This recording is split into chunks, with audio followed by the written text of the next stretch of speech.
आज आपण गवारची भाजी खोबऱ्याच्या चटणीत पाहणार आहोत। त्याच्यासाठी मी खोबरं, शंकेश्वरी मिरची, लसूण याची चटणी बनवून घेतलेली आहे। मीठ टाकलेलं आहे चटणीत, ही वाटून घेतलेली आहे। ही चटणी आमच्या गावाकडे सहसा केली जाते, खायला खूप छान लागते। याच्यात बघा मी आता कांदा टाकलेला आहे तेलात। कांदा चांगला परतून घ्यायचा आपल्याला।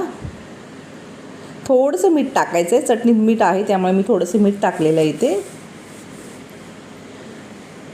स्वच्छ निवडून धुवून घेतलेली गवार टाकलेली आहे इथे। गवार टाकून परतून घ्यायचे, कांद्यावरच गवार आधी परतून घ्यायचे।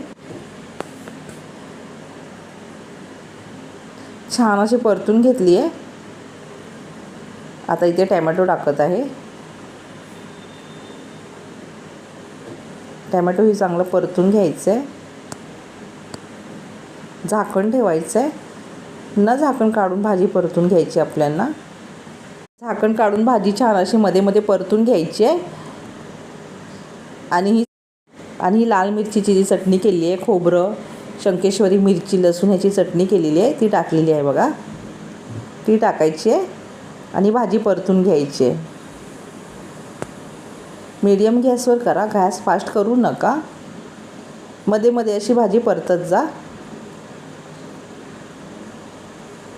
इथे बघा भाजी छान अशी झालेली आहे, शिजलेली पण आहे। ही भाजी खूप खायला छान लागते, तुम्ही एकदा करून बघा। चटणीत गवारची भाजी तुम्ही करा, तुम्हाला आवडेल।